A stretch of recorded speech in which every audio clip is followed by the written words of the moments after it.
Bonsoir Kinshasa, bonsoir Congo, bonsoir partout na diaspora bisika. Bonjour occasion qu'on a laquelle boule mag. Ah aussi ka boyba ka actualité zali koleka na République démocratique du Congo, pourquoi pas na ville province ya Kinshasa. Président de la République Félix Antoine Tshisekedi Tshilombo sali message pour la troisième vague coronavirus. Ba mesure yebani population mingi ba sepeli parce que kobanga zaki makasi mokonzi akanga ba frontière to a confiner lisusu mboka, mais cette fois-ci ezapena makasi mingi te batu mingi balobi mokonzi ayokeli population mawa. Bolanda commentaire pe message naye ndenge salimi na RDC.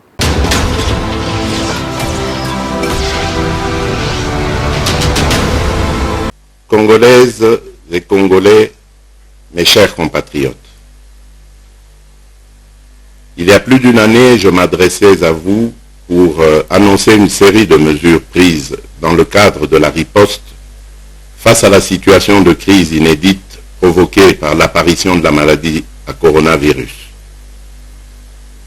Bien que nous déplorons la perte de nombreux de nos compatriotes, force est de constater que de mars 2020 à ce jour, l'adhésion collective à ces mesures nous a permis d'une manière générale de contenir les deux premières vagues de contamination. La propagation du virus a été en effet circonscrite et ralentie sur toute l'étendue de notre territoire, ce qui a, par ricochet, rendu possible la limitation de l'impact négatif de la pandémie sur notre tissu socio-économique. J'ai décidé d'instaurer les mesures suivantes avec effet immédiat à observer à compter de ce jour et ce jusqu'à nouvel ordre.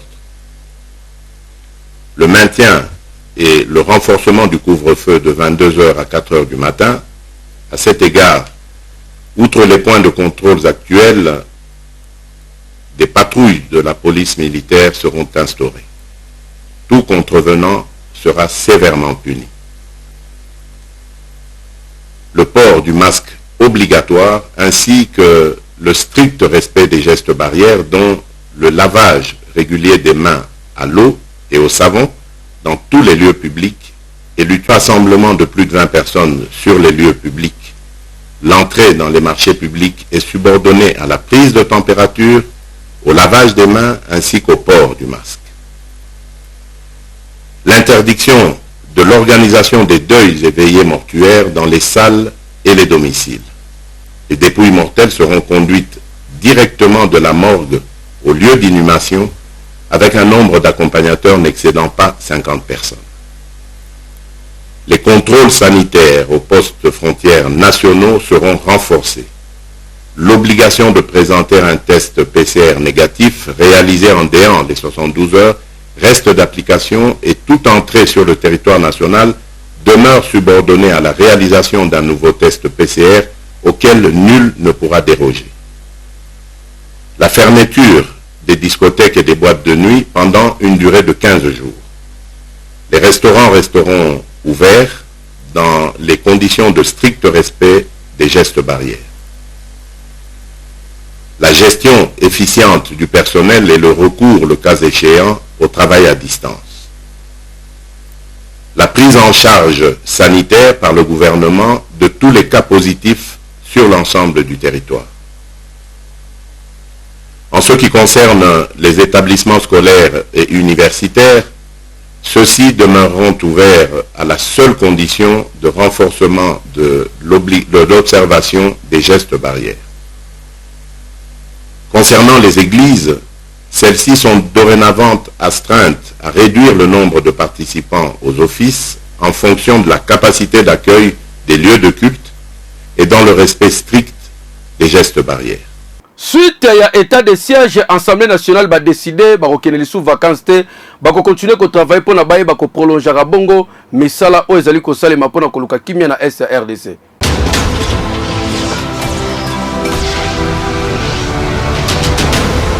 Session ya mars na Assemblée nationale tengeza la clôturer le 15 juin ya banenyoso année oyo exception salemi ba députés nationaux ba kokende vacances te suite ya état de siège oyo ezalaki bongo décrété et pas ya chef de l'état son excellence Félix Antoine Tshisekedi Tshilombo bakselaka ye Fachibe yango conférence des présidents ba utaki bongo ko sala réunion monene oyo bazui ba décision batalisi ke au cours ya session oyo bako traiter ba dossier ya ndenge na ndenge yoka rapporteur likambo kaka moko tosoi na lelo linaka ekota na kati ya misala bai batoma pona kopona bato bakokamba ndako ya seni lokola deja mobeko na yango to loi ezalaki adopté na ndako ya baponami ya baimboka ekepe na ndako ya Sena totindi yango pa na tata mokonzi ya ekolo po a promulguer sikasikoyo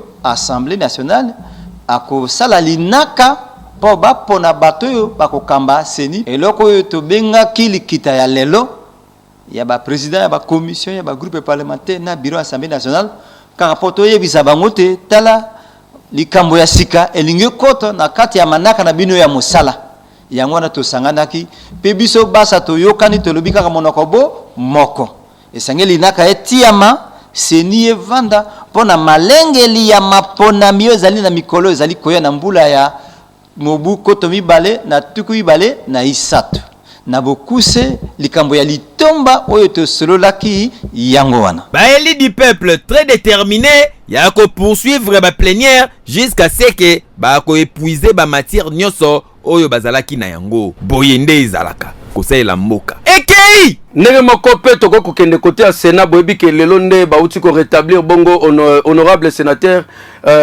Bakonga wazali bongo Regan Bakonga wazali bongo leki ya ancien ministre ya EPST wazali bongo na makala Willy Bakonga boyebi ke asengaki bongo balongola bazongisa ye na place mais Sénat a décidé kotika bongo leki ne wazaki premier suppléant na enda fandi toujours na ngwenda continuer kosala mosala na kitoko wapi baati lokwebo président ya Sénat abetaki PCT na discours ne pona koloba ke oui close ali ko salema bazali ko traiter ka ya kolongola ba immunité na Martin pardon na Matata Amponio et puis na président kala Sénat Alexis Tambwe Mwamba donc ba sénateur ebele tokoyeba suite na ngone ko sukela mais tozonga koto pona ko Sabino lelo taki journée ya mawa côté culture na biso parce que artiste monene comédien no s'appelle Sakabato Mama Chako akufaki depuis na batongo bolanda ndenge nini elekaki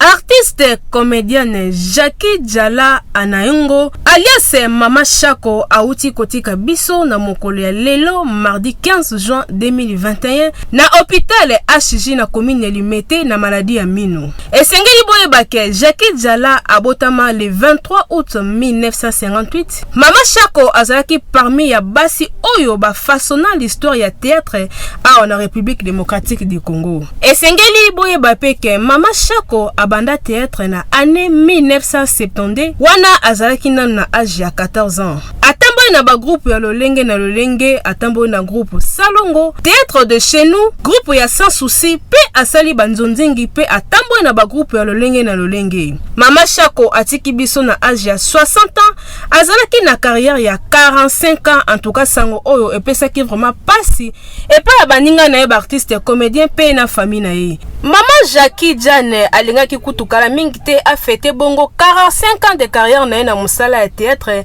ne kaka balobaka na lopoto l'on propose Dieu dispose. Eki Mama Chako akufaki bongo na hôpital babengaka ACJ ezalaka bongo na première Limete. Ndeko na mwasi kanda ko sana ta pesi ba détail ndeko na kufi pona nini ba artiste comédien musupi balobaki ko kamo yo wapi mamolekaka na RDC.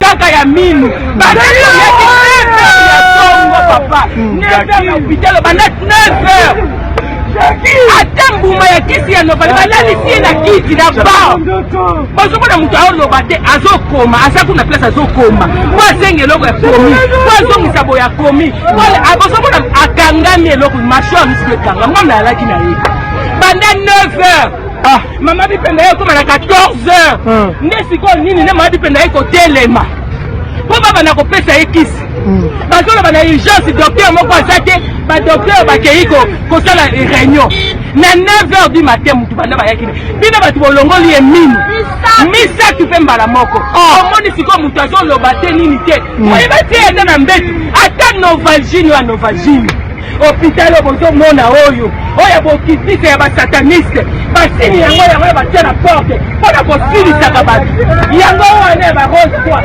yango sini yango oyo batia yango oyo na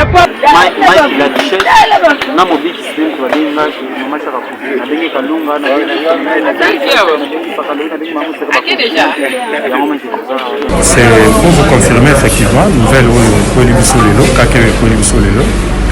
nous allons programme Soumu déjà en corporation à Lucie, donc Maman Chaco vient de nous quitter pour ça on a l'hôpital de Pachichi pour une formalité pour nous transférer le corps à la morgue à cinquantenaire. Voilà. Merci beaucoup.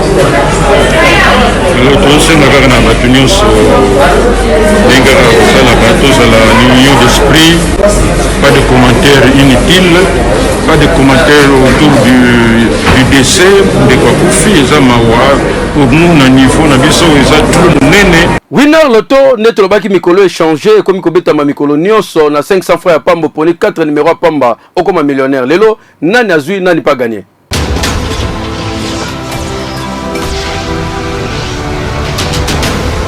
Winner.bet présente Winner Loto. Bonsoir tout le monde, si vous avez joué tout à l'heure à Win 4 et Win 4 double, voici donc la combinaison gagnante. Le 44, le 9, le 19 et le 32. Passons à présent au 69e tirage. Jackpot et super jackpot avec à la clé ce soir un jackpot de 295 500 000 francs congolais, mais aussi un super jackpot de 1 milliard de francs congolais. Si vous êtes prêts et que vous avez choisi vos 5 bons numéros plus le numéro de la Super Bowl, nous allons sans plus tarder passer au tirage. Bonne chance à tous. Un tirage qui se déroule sous le contrôle d'un huissier de justice, des officiels Winner Loto, mais aussi d'un public témoin. Quel sera donc le premier bon numéro de cette très belle soirée? Le 39 fait donc son entrée. Madame, messieurs, en deuxième position, la machine mélange le boule. Elle nous sort donc le 1, notre deuxième numéro. En jeu ce soir, un jackpot estimé à 295 500 000 francs congolais, alors qu'on accueille le troisième numéro de cette très belle soirée. Le 22. Quel sera donc le quatrième numéro?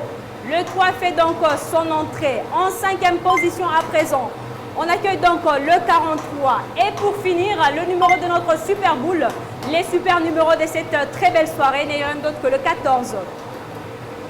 Revoyons ensemble avec vous la combinaison gagnante. Sur vos tickets, il fallait trouver les 39, le 1, le 22, le 3, le 43, mais aussi le 14 qui est donc le numéro de notre Super Bowl. Avez-vous trouvé cette combinaison gagnante depuis la maison? Si oui, je dis félicitations, sinon prenez très bien soin de vous. Au revoir. Na Congo central na village Boko, ndenge basalaka lungwila, Eric Makanzo a constaté pour Nabiso.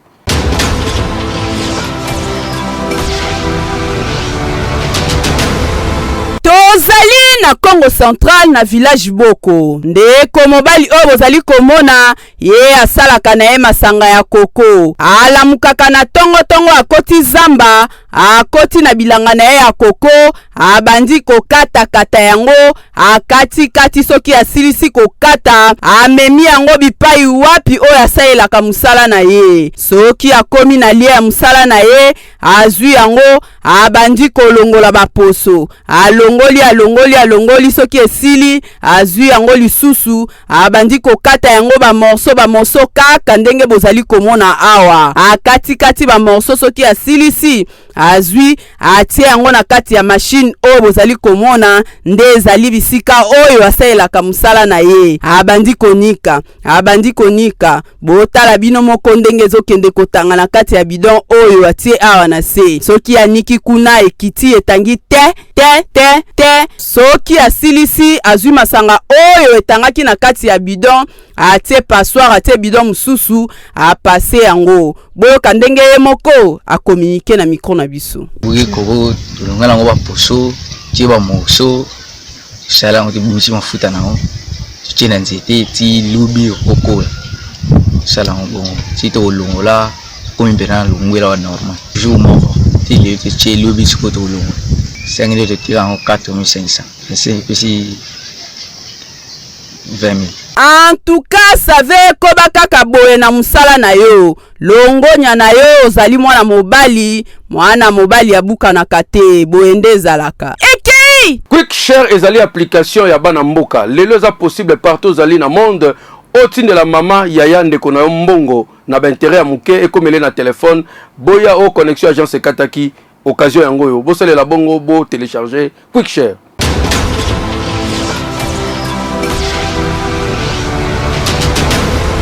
Kotinda mbongo partout na République démocratique du Congo ezali simple, solution na yango ezali bongo Quick Share. Application mobile oyo ezali simple pe facile ya ko utiliser, ko permettre ko transférer pe ko gérer mbongo na yo na facilité esika nyonso ozali pe na mokili mobimba. Kotinda mbongo na RDC yo diaspora ezali simple po bandeko na yo batika makambo connexion ezalaki te na agence oyo kosala mulongo bato ebele bakozwa yango mbala moko na telefone na bango, bakozwa yango na compte bancaire na bango na telefone par Airtel Money, M-Pesa to pe na Orange Money mbala moko bazwi mbongo. To pe bakoki kozwa yango directement na compte Quick Share ekoteli bango oza mobimbo yo wapi. Bokanisi esili Quick Share ezali ko permettre na bino ko chatter, ko tikala a contact na ba proche na bino pe ko gérer na ko transférer bambongo na bino na liberté pe na sécurité nyonso. Beta www.quickshare.app.com disponible na App Store, disponible pe lisusu na Google Play. Oza mobimba o télécharger Quick Share. Quick Share kotinda mbongo na liberté na sécurité eza possible. Ekei Eta ya paroisse fait pas compte za malamu toza bongo na mbandaka modèle ezaleli ko kamo yo wapi. Commentaire ya Jeje Mbuyamba.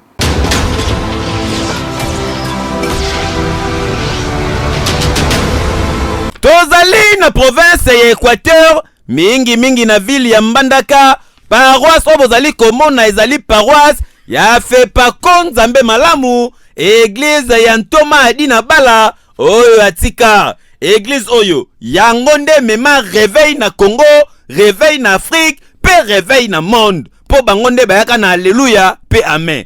Tokoti na kati botala bino moko eta ya paroisse fait pas ko ya Mbandaka pardon bolukela yango kombo batonga yango na babambu kasi babambu mususu ebula phase mususu ebukana koma nango kaka lokola terrain vide okokota ndengo lingi na mupanzi mususu bacha matiti po bato babata makamoi na mupanzi mususu matiti ezate botala toza na cher ba pasteur ba diacre bango nde ba liboso bazoteya kasi bazopesa ba sujet de prière na micro bozali komona ezali relié na bafle oyo yango nde sonorisation basalelaka bongo panneau solaire lokola courant ayo ezalaka malonga te panneau yango botaleta nango yango yo na mupanzi bandimi bazali kasi bandimi yango pe baza na bango ya malonga te kaka ya kokonte awa bana oyo bavandi bango mibale kiti moko kuna ba sujet de prière mate ezopesama kasi bango etali bango na eloko moko te on dirait baye na bango kaka po mama lobaki tokende mateya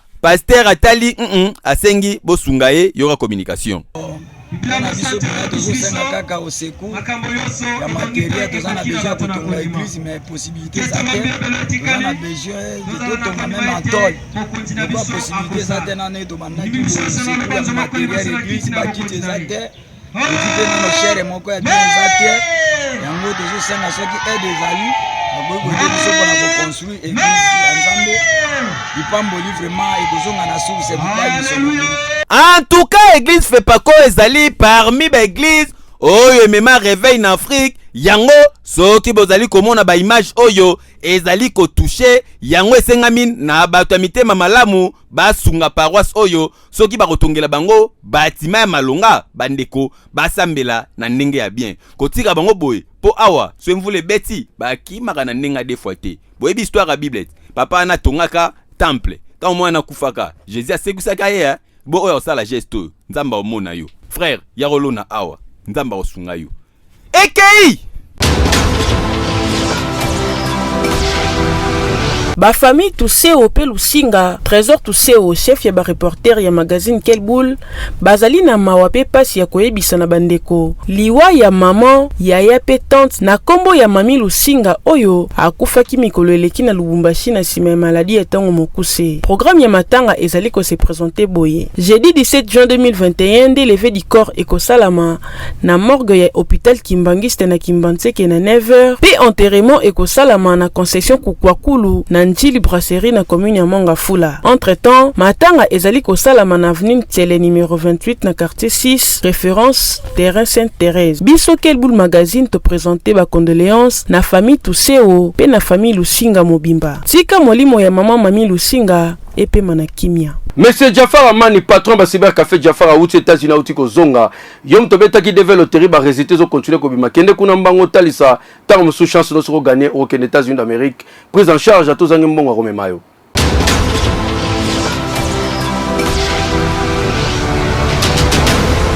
RDC Mobimba Congo Brazzaville na bandi ko la nuit sur cyber café Jafar toye pa na bino pour na resala bino point sur ba loterie to betaki l'année passée. Les résultats sont commis disponibles. On a bien les canaux informés que les résultats sont commis disponibles. Pour vérifier les résultats, on a eu un cyber café Jafar. Il faut les canaux papier au Pesakio. Participants au Pesakio accusé de réception. Il y a un monde qui permettre de vérifier les résultats. Yo personnellement, on a un cyber café Jafar, on a un papier Oyo. Pour vous permettre de vérifier les résultats. On va profiter de l'occasion où le résultat est venu parce que tu vas fier bateau qui devait la cyber café Jafar qui n'a pas passeport parce que biso to landa qui ndenge département des États-Unis et puis ça qui condition à passeport il y a un cyber café Jafar tu informa qui ton l'image na biso piaka mutaza na mbonga passeport moi pas beta devila ndenge ba sengele ke to kosa lokola ba mususu bazali ko kosa bino ata uzana passeport ya ka beta devila mona la même personne le même cyber azo benga lisusu batu basa la passeport na bandi boyebi cyber ou me marabatu avec prise en charge à solo et la cyber café Jafar to zara bino tout temps à gagner pour ça il est makambo nyonso et puis kaka ndenge yo moko beta ki deve so uzala ki yo moko tokosunga yo sala yo moko eno ezala ba couplage ndenge ba cyber mususu basala ra cyber Jafar asala ra couplage te obeti deve yo moko comme tous a besoin ozala na beaucoup de chance à revoir visa na yo okosala dossier na yo yo moko tokozwa en charge yo moko yango to senga na bino mutu tout a gagner deve na ye na RDC na Congo Brazzaville ya komona cyber café Jafar. Correspondant na biso asaka bongo na Bandundu na komo ya Emmanuel Namwisi asalaki constat ndenge nini population bazali ko vivre tozabo na secteur ya Mosango na Masimanimba.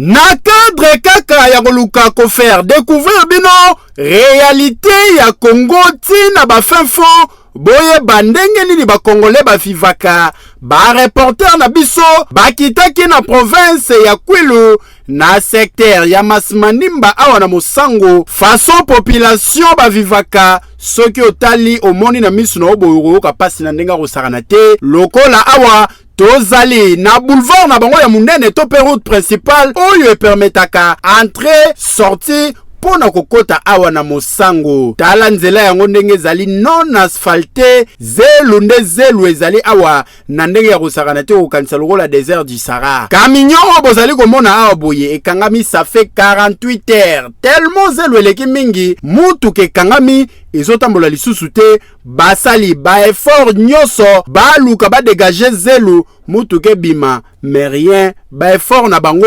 onirega litanga mai ne balé tala sikoyo camion o ndenge kangami imagine sikoyo mituka ya se suite na yango ekozala ndenge nini fabrication ya lotokoto pe chambre ezali parmi ba activité économique oyo esalaka ke bandeko ya Mosango kotoyo ba vivre na ndenge sengeli zwa sikoyo awa tozali pembeni ya rivière Gobare esika nganda ya lotoko ezalaka awa nde esika bafabrikaka kamuna ya chambre na ndenge ya kosakana te ezalaka lie ya retrouvaille ya bampaka nyonso ya mboka mosango esika bayaka kokutana apres misala na bango ya bilanga misala na bango ya pêche pe misusu kasi ndeko azali kosala boye koto oyo nayebisa yo azali mvwandu na ndenge ya kosakana te mpo lotoko na ye ezali repite koto oyo yango nde bapere bamelaka abosana mwa bamakambo to mpe basusi misusu me nayebisi yo chambre oyo soki omeli yango na loyenge okokwea kambaki awa panda 4 jours olamuka te mpo yango kutu pourcentage alcool na yango eyebanaka te bongo mai nayebisa yo bakitaka na source oyo bomoni awa yango nde epermetaka na mboka mobimba bazwa mai ya komela kosokola to kosala misala mosusu kasi kolongwa na source oyo koko mati village esika bandako na bango ezali okomata ngomba ya 80 jours soko memaki bidon ya 20 25 to pe 30 litres choix eza te okokende na yango kaka bongo tala bana nyonso to ya mike oyo bango pe bayaka kotoka mai awa osito awuti classe tant kutu ya korevize matière eza te azali obligé ya koya koluka mai oyo ko permettre ye asokola po akende lisusu classe lobi na tongo e permettre pe na mama alambela ye mo eloko po azwa nzoto makasi bifia ngombi e bima bango mabiata na ndenge ya kosakana te e bongo système éducatif na bango koto oyo enga ye mawa mingi okoyoka pasi na ndenge ya kosakana te awa tozali na institut Sakivuvu oyo ezali parmi ba meilleure infrastructure éducative oyo bazalaka na yango école oyo etongama depuis 2003 kino mokolo ya lelo mekasi ozali komona boye eza ba salle de classe oyo bana batangaka kobanda première primaire tiko koma 6e des humanités awa bomoni boye bana bazozwa nde cours ya chimie professeur alingaka yeba kaka soki matière azali kopesa ezokota to ezokota te akati nanu a posé bongo moi question bongo yoka question yoka pe réponse bana bapesaki carbone est égal à combien non plus c'est 3 oh là là c'est 5 carbone combien d'hydrogène biro oyo bomoni awa nde ezali ya directeur des études nayebisa yo oyo nde ezali bureau ya lix oyo institut Sakivuvu bazalaka na yango awa sikoyo esika directeur des études na baenseignant bakotaki na réunion après cours tala façon réunion ezali kosalama pe tala façon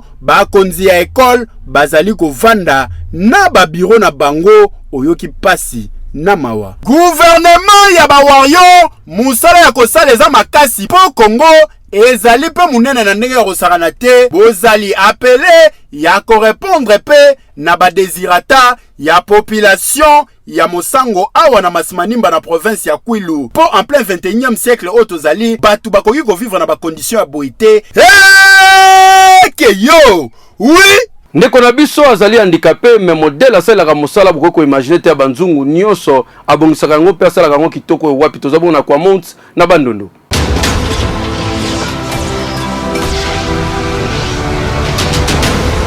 jeune frère oyo bozali komona boye azali personne vivant avec handicap kaka ndenge bozali komona ye boye esali pasi pe mawa tozali na kwa mutu pona bato bayebi bandundu kitoko tala kope na ye yango nde bozali komona azali na difficulté makasi ya kotambola po selo information oyo tozwi na kati ya mboka oyo ya kwa mutu jeune oyo abotama boye esali pasi botala po asala musala na ye azalaka na difficulté makasi epi kope na ye boyebi aboya na ye pe système ya kisopeka talaka eta ya mutu ndenge azali mandima kosala musala ya bambaka bongo banzungu awa na quartier ndenge bozali komona na village mobimba banzungu na biloko balambelaka bamfumu bino boyebi soki toboki esali mo eloko baya nango a epa jeune frère oyo bozali komona kaka ndenge afandi bo azalaka bien marteau mwa instrument na ye nde bozali komona alnium azali koteta yango boye pasi makasi awa na quartier oyo bandeko soki bamoni ye bazalaka na douleur ndeko alela bino moko boyebi vi ya mboka ezali suka na pasi ata mutu ayoki souci mais po aide ezali pasi parce que baby vi ya mboka difficulté ezali makasi même po mutu alongola ta 5000 francs kabila ye ezali suka na faire bato bautaka mwa Kinshasa so baye na bolingo nde bapesaka ye mwa quelque chose po azali na pasi na niveau kosakana te yoka communication na ye ya ndeko oyo ndenge aleli asengi na bato ya mawa na salaka bambambula na bongisaka bambeli na bambaka njungu soki toboki pona koluka moya ko vivre soki moye ko zala bakonji bako kosunga ngai na vélo pour esalisanga na moye ya kotambola parce que atoza na village moyen de transport ya kotambola eza pasi ya komona oyo ezali koleka esali pasi mais ete ya yo moto simaka machete awa na Kinshasa tala ye kaka bondo bozali komona soka bimi na tongo azima ba instrument na wana ko azali kobongisa banzungu batu pe bayaka awawa basungiye bapese moi 300 francs ma 500 francs musale leki ke yo Patrick Mangambele tosengela mbongo awa baute coopérer ye mais pour l'opération mususu ya kobongisa elonge koma kitoko esengi mbongo belé plus de $4500 américains yango tosali SOS na batamite malamu bosunga ye tobandi yango mokolo lelo pona 2 semaines soki tokangisi ba moyen wana nyonso tokende kotika na hôpital pour que balandela ye malamu mais bino batamite malamu bozana ba mbongo bakonzi boko kotinda ndeko na mikili ya poto te.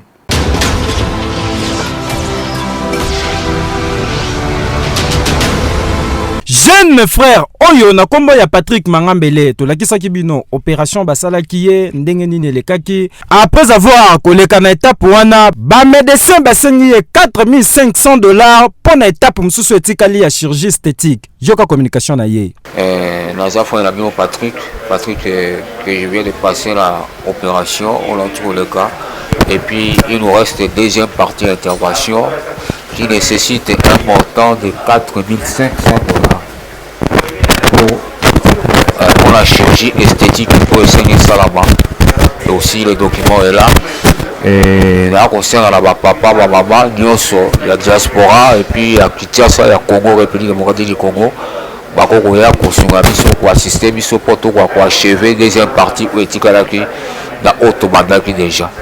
Bien la sengi, merci na bino nyoso pour l'assistance na bino et appui na bino. Merci beaucoup. En tout cas, batu ya mitema malamu nzambe na lola bata kosunga bango yeyo parce que boyebi geste ya liboso bo sala kinde sala kikende kona biso ale kabongo na chirurgie ya mibale yango ezali kosenga toujours implication na bino po ete elongi na ye ezonga toujours normal ndenge médecin alobi en attendant azali na ndaku azali toujours na posa ya soutien total ya batu nyonso bazali na bonne foi pona ka ya Patrick Mangambele yo page rose na quelle boule magalelo tikatop sabino ki sengo makasi ezali bongo na mboka Royaume-Uni esika ndeko na biso Blaise le vrai Muntandu na molonga na ye poupée noire madame Gisèle bazali bongo célébrer 10e anniversaire ya mwana na bango na kombo ya Fef Myriel Mavwela kokisi bongo 10 ans que du bien que du bonheur na yo Fef Myriel Mavwela mwana le Muntandu nekongo kibutu ya solo Blaise. Aujourd'hui c'est ton jour. Nous nous sommes décidés de te faire le bonheur que tu mérites. Tu vaux tellement pour nous que le monde est sans Poto Salobola. En ce jour si spécial, c'est nos cœurs qui te parlent. Nous te souhaitons tous les bonheurs du monde. Longévité, prospérité. We love you so much. Sorry, na biso lelo kaka yo na yo. I love you so much.